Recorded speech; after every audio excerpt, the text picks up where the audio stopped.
Hey guys. So thank you for joining Morrison Legacy Enterprise. Today we will be discussing a couple of things.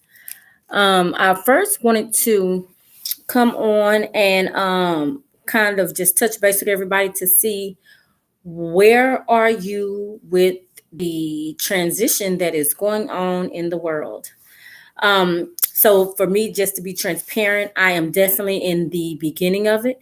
I have been reading up on it, following it for maybe about 6 months now. And when I say reading up on it and following up on it, I've watched other videos and people are talking about it. I follow a couple of podcasts and they're talking about it. And so at this point, I'm thinking, okay, it's time to do something now. And so I just want to just kind of talk to you about what it is, something that I'm thinking about doing. So right now I created me a wallet in somewhere. And when I say in somewhere, for those of you that are here that do not know about the whole metaverse thing, I'm pretty sure you've heard or something, but a lot of people don't really not believe it, but a lot of people haven't tapped in. And so there are, the wallets are replacing the banks, from my understanding. And so instead of having your money in a bank, you're having it in a secured wallet, to where you are the one that has access to that, and no other party, no third party. Okay. But the thing to that is that you must remember. I do believe your 15, what was it called, your, I'm sorry, I got my notes right here. It's called a I don't know if I wrote that down, but it's called your anyways, like 15 letter phrase, your 15 word phrase, in order for you to get into that wallet. And if you forget that wallet, then, and you can't get back in there, then that's it. Whatever you had in there is in there, and it's no one that can get in there. No one that can give you a refund. No one can give you your money back. And so I just really wanted to get that out there and get that understood for everybody that is getting ready to tap into the metaverse and the financial parts of it. So please, please, please do your due diligence now. Learn everything you need to know now. The thing that kind of recently threw me for a loop is that there are several wallets, several platforms. That was kind of different. I recently found that one out, and I'm thinking like, okay, wow. So it's not just okay, this is what this is, and this is how you do it, and that's what it is. That's not how it goes. And so as I continue to learn, I will continue to educate you all, because I think this is very important. It is very imperative that we start making some type of moves now. Okay. So I wanted to kind of just really touch on the whole financial part of this, and what I feel like may be important for us for our future, right? So I'm gonna take my glasses off so I can think straight. So as far as any of us having a 401k and working at a job, if you are deciding to either go and start your own company, or you're about to switch jobs, or whatever the situation may be, one, I highly, highly encourage you to go and talk to your HR department, or talk to who's ever over your union. Talk to somebody, excuse me, and see how is it that you can either stay on that job and transfer that 401k into some type of, I guess, IRA, or self-directed IRA, or what are the ramifications if you choose to leave the job? What is the best route for you to take, so that you will not be penalized to move that money somewhere else? And what other places are they allowing you to move it, and what are they recommending? Let me tell you, one of the things I did when I left when I left my dental assistant job full time, what I did is I called the people who had my money. I called them and I asked them, what did they think I should do? I was really so what I did do is I left half of it. I left half of it in there with them and I pulled out half of it. Now you know that if you just do a straight pull, you will have to pay taxes on that money, and it's quite a bit. It was quite a bit. Um, I think on 8,000, I paid 2,500 or something like that. I cannot remember. It's been so long ago. But you really want to kind of do your due diligence before you have to make a move. You know what I'm saying? So don't wait till you have to make a move. To do your due diligence. Do your due diligence now and go ahead and plan everything out for whatever it is that you feeling like your next endeavor will be. So with that being said, again, I am the CEO of Morrison Legacy Enterprise, where we are a tax company and we are very adamant about doing tax planning, which is what you do all throughout the year to be able to kind of like pre-plan your deductions, if you will, which I mean, just thinking about it, doesn't it make perfect sense? And so also, if you are going to be doing your tax planning throughout out the year and you are planning to leave your job and start your own business. Mind you, starting your own business takes it's some kind of plan, some kind of plan. I'm not saying you have to plan all the way down to where you're going to park at the new building you're going to rent out. None, not like that. But at least, have some things in mind. Just say that you're going to want to get funding. Do your due diligence. Find at least 3 to 5 places to where you will be able to get funding, possibly, right? Look up about maybe 2 or 3 things that will maybe help raise your credit score so that you can have a better chance at getting approved for the financing that you'll be going for. Thirdly, what are the things that you know you will need to start your business, and when do you plan on starting that business? Let's just say you plan on starting your business possibly in December, November, December, or January. Well, what you want to do is within whatever little plan, 1 step, 2 step, 3 step that you have made, you definitely want to make sure that you are doing tax planning within that. And I know that most businesses are not making money within the first couple of years, but the way that things are now, a lot of people are making money. A lot of people are making money. I'm not saying that you get a loan for $50,000 and all of that $50,000 has to go to your startup budget. So you're not like specifically making money the first year, but at least you had a plan.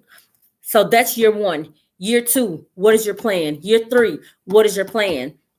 And I know that no one knows. I know that you don't really just know, because I'm telling you, no matter what business you start, no matter when you started, no matter who you started with, you will have to pivot. You will have to pivot, y'all. I'm going to say it again. You will have to pivot.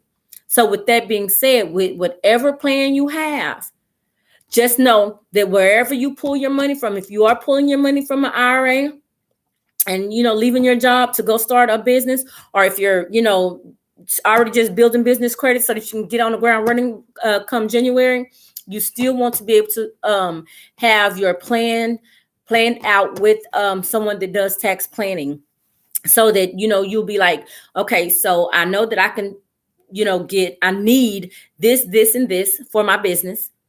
And you'll already know that if you purchase, if you get the $50 funding, or you pull a 50,000 out of your 401k and transfer it into a self-directed IRA, or however you want to do it. If you get the funding for the $50,000 and you're like, okay, one of the most important things I'm going to need to do is I'm going to be creating content for my business.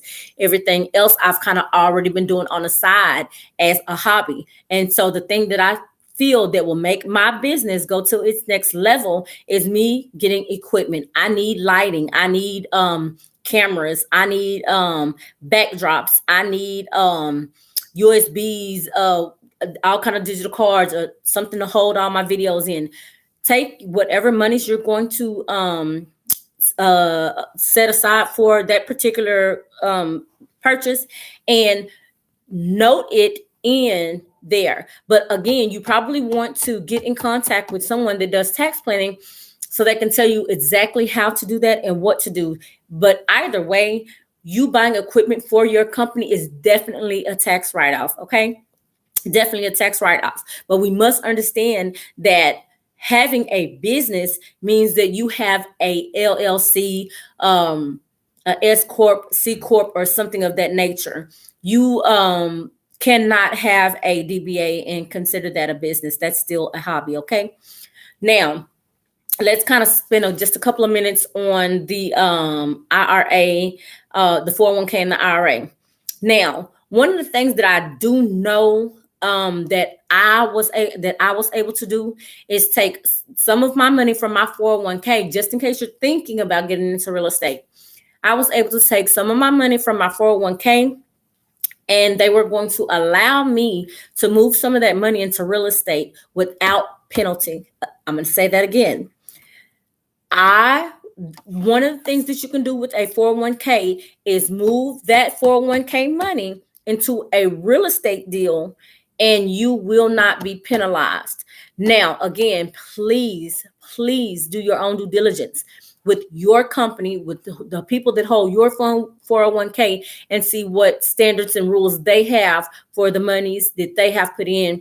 I don't know, but I kind of would think that maybe if they are matching whatever you're putting in, or if they're doing it and you don't have to match it, that there may be some kind of maybe other quirky rules about how you move that money without being penalized. Okay.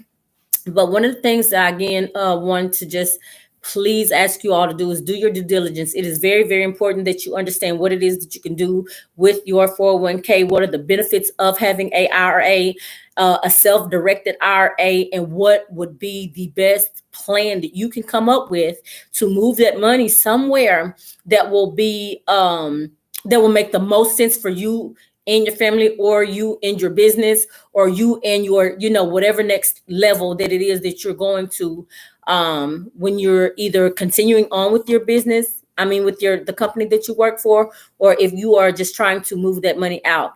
Honestly, if you don't ask the questions, you won't know. It's different strokes for different, businesses. So go ahead. If it's just been a thought, go ahead and go into your HR department or whatever department you need to go to. Have a talk with them about what it is that you can do as far as moving your 401k without being penalized. Again, without being penalized.